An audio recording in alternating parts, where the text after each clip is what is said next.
sick, they would give them math problems in which they would say, how many housing units for young people and young families could you buy with X amount of dollars that we're spending to care for people with chronic illnesses? That was their math problem, and that was to attune their brain to the fact that I could have a house in a nice neighborhood if we weren't wasting all this money keeping these people alive. They should just be willing to die for the good of the state. Well, I read these exact same words and arguments being expressed by Ezekiel Emanuel and the other people that are promoting these national health insurance programs.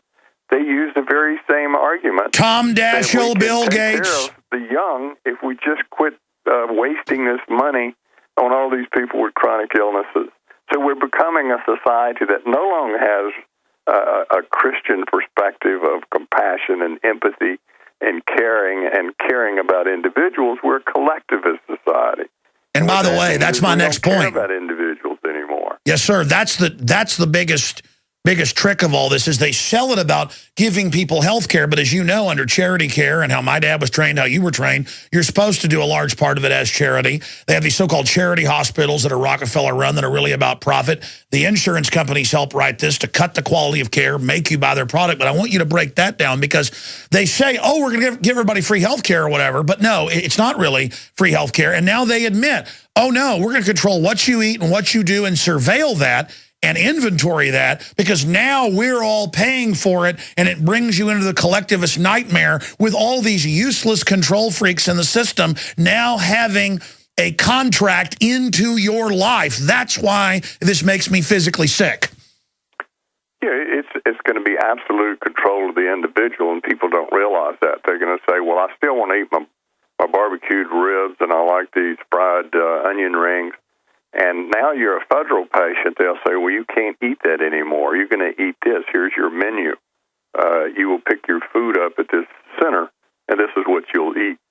Well, people didn't know that was in the bill. Well, it's written in there in invisible ink. It says that the director of the Health and Human Services can decide that later. That's written in the bill. It says she will make this decision later. No. My children go and test, just did a thing for homeschoolers, but because it's accredited, they were giving them stuff about how great Michelle Obama was. Olive Gardens in places are now having a menu with notes from her, and they're look at New York going after salt, soft drinks, and now popcorn and milk products. Sure, it's all about control. I mean, it's sort of like you get some of these states that pass legislation that your toilet can only have so much water to flush because we're going to save water. Well, what people found out, they couldn't flush the waste matter. So they had to flush the toilet 4 or 5 times, and they ended up wasting more water than if they had a normal toilet. Well, planners never think of these things. That's why central planning is such a disaster. And now they want to inspect your house to make sure you've got the right toilet. That's right. I mean, you can't buy one. You have to buy their low-water type of toilet. Well, it went to hot water heaters. It's everything. You know, like even in our community here, to cut a tree down on your own property, you got to get permission of the city. So they come out and examine your tree, and you have to pay a fee for them to evaluate whether you can cut a tree in your own land. And then they can decide, here in Austin, they're not letting them build high-rises because they say you have a tree. But if you're the insiders, then you can cut down any trees you want. It gives them the selective enforcement power. I want to come back and talk about some vaccine news with you in a short 5-minute segment. I can't believe it's gone so fast. And then I also want to ask you about ways to defeat this, where you think it's going. If you don't have a feeling of urgency in your heart, your gut, and your mind, you're crazy. And I know that our listeners are awake, but we've got to get the ball down the field to everybody else. We got to beat these people. We have got to drop that hammer down. We have got to beat these people. These are dangerous, bad people. I don't want to say I'm scared. I am just filled with excited energy to try to energetically expose these people because they are coming down on us. Dr. Blaylock, we're almost out of time. You've got several websites. I wanted to ask you what the best ones are for people to visit, what you'd like them to visit, because I've already mentioned one of them. And then where do you see things going? Where is the world today? Dr. Blaylock. Yeah, the website's www.blaylockwellnesscenter.com is the best one. And RussellBlaylockMD.com is my personal website.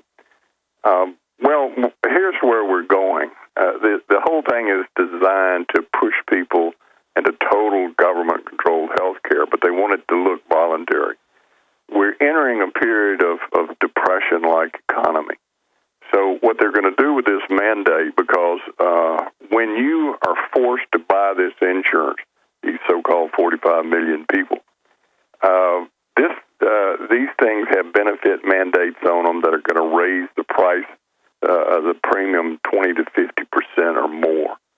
So you're going to be paying for high-end insurance for a lot of coverage you don't need, like psychiatric care, OBGYN, free contraceptives, free abortion. Well, you may be a single guy, or you may be a very Christian family, and you say, I don't need any of that garbage. Well, you're going to buy it, or we're going to raise you, penalize. So it's mandated social engineering and a payoff to their friends. Yeah. And so what's going to happen is, because of the enormous expense of these policies, as the economy worsens, people say, I can't afford it.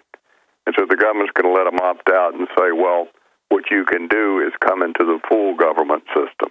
So then, instead of Medicare and Medicaid, we'll just have one system, which they've always wanted. That's been the design. But they want to make it look like it was your decision. And they've now said this. So that's what Michael Moore said. He said, don't worry, this is the end of the system. We're taking over. Sure. And it's going to be 100% government run.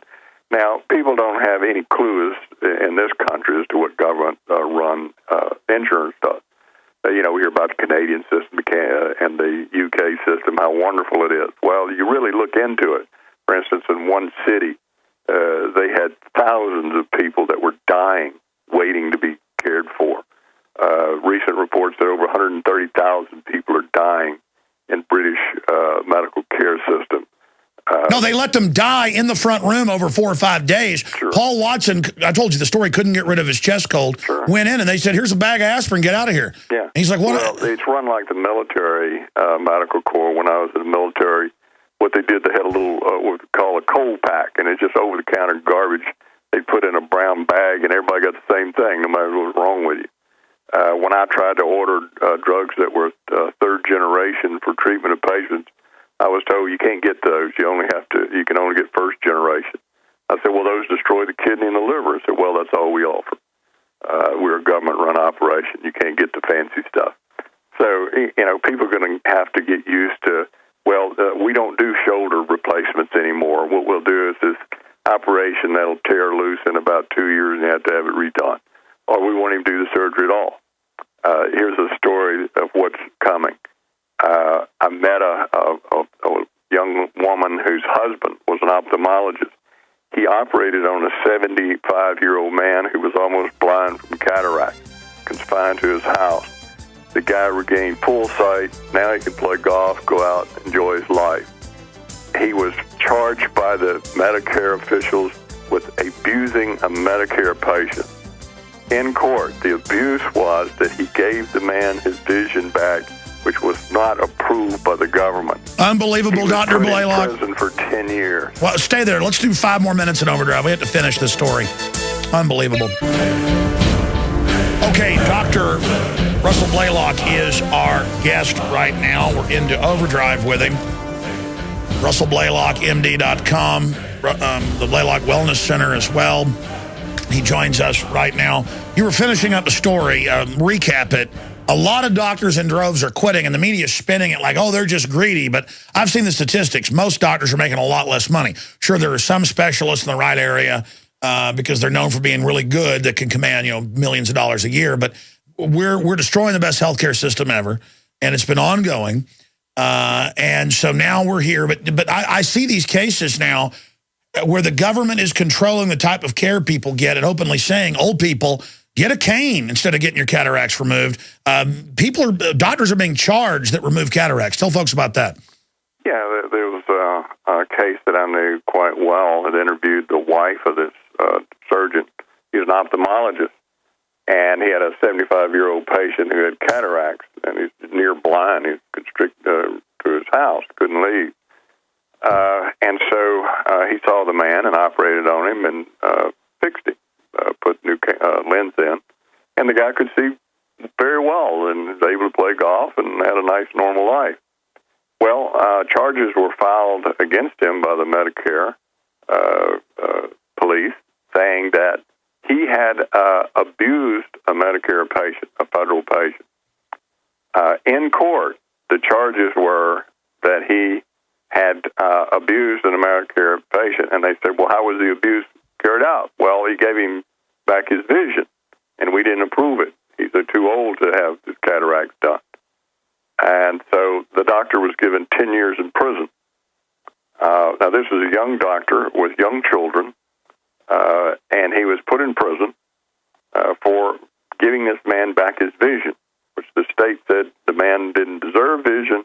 He could be given a white stick with a red tip on it, and he had no reason to leave his home. And again, that's the socialist model. That's the compassion. And that's what people, we're not joking. I watch C-SPAN, so I watch the Houses of Parliament. And every time I watch it, they admit people are waiting a year and a half for brain surgery that's almost 100% operable if done within 6 months, but is almost completely fatal if not removed within 6 months. And they get up and go, yes, that's happening, but that's just the way it is. I mean, people don't understand that in these actuaries, they're going to decide who gets what. This is so horrible.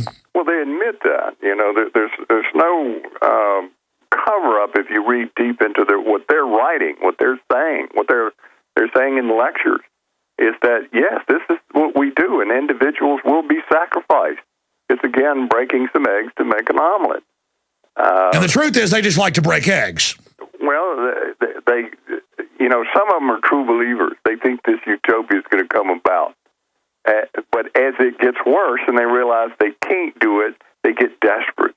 And so then they start rationing severely to save on cost. The more they ration, the more people die, the more people suffer, the longer people wait for care. You know, you keep hearing this nonsense. There's people in this country can't get care. Everybody in this country, I don't care if you don't have a dime, if you can get into an emergency room and they'll give you a free ride, you will get all the care that anyone with millions of dollars gets. You get care in this country immediately. And what they found, interestingly, in England, is after national health insurance, you couldn't even get it by going to the emergency room because the waiting was too long. Listen, Paul Watson would turn you away because the wait was too long. Watson had money, you know, to get a private doctor, but they have to allow you. The political class doesn't just let everybody who has money for the private doctor get it. It's total control. Yeah, and I'll tell you, these doctors mostly aren't quitting because their incomes are falling. It's because many of them can't even afford to run their offices anymore.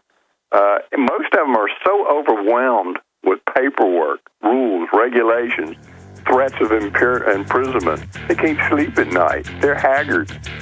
Friends of mine that are just excellent doctors, they're so worn from this. They just can't take it. Incredible, anymore. Dr. Blaylock. Great. Thank you so much. Yeah, my dad, who's a dentist, says now the enforcers come in and are just like, this is not a free country anymore. Thank you so much, Thank you, Alex. Thank you. Amazing interview. Very powerful. We'll be...